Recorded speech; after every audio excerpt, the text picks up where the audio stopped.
Depuis hier soir, à Bagdad, c'est la fête. Une fête comme on connaît Bagdad à chaque décision historique.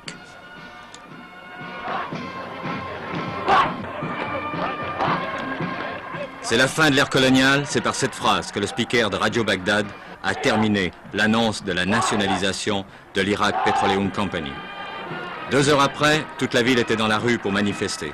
Et dès ce matin, à l'appel du Parti Baas, des milliers d'Irakiens défilaient place Al-Tahrir au cri d'abat l'impérialiste sioniste, vive la nationalisation, la Palestine et le pétrole aux Arabes.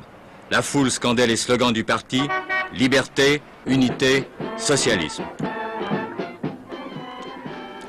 Dans toutes les petites rues qui descendent vers le Tigre, sur toutes les places, des orateurs improvisés du parti haranguent la foule.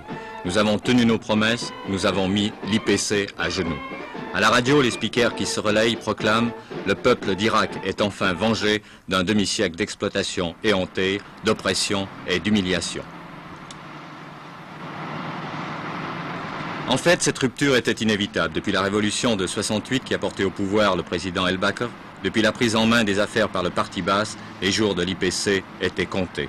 Parce que depuis 4 ans, la politique de l'Irak tendait vers un seul but, se libérer de l'emprise économique des pays occidentaux. Pour cela, l'Irak s'est tourné vers les pays de l'Est, vers l'URSS en particulier. Et grâce à l'URSS, l'Irak a pu mettre sur pied ses propres prospections, ses propres productions.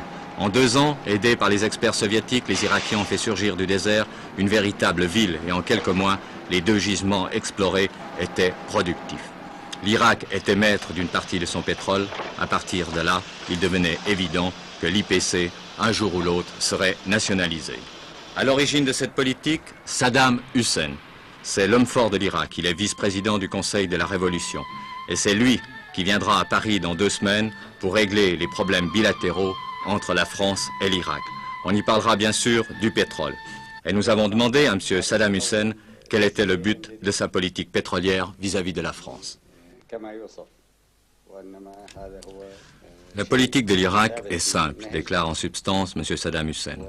Depuis un certain temps, nous nous sommes tournés vers l'Est parce qu'avec l'URSS, nous avons conclu des accords qui ne lèsent pas les intérêts irakiens. Voyez-vous, notre politique pétrolière suit le même chemin que notre politique tout court. Et nous agissons en fonction de l'attitude des pays vis-à-vis des problèmes palestiniens. C'est simple, si l'on est contre nous dans l'affaire palestinienne, on ne doit pas attendre de notre part une attitude amicale. Je vais aller en France et j'aborderai toutes sortes de problèmes et nous parlerons bien sûr du pétrole. Avec la France, je suis prêt à négocier, car la France a toujours eu une attitude correcte vis-à-vis des problèmes palestiniens.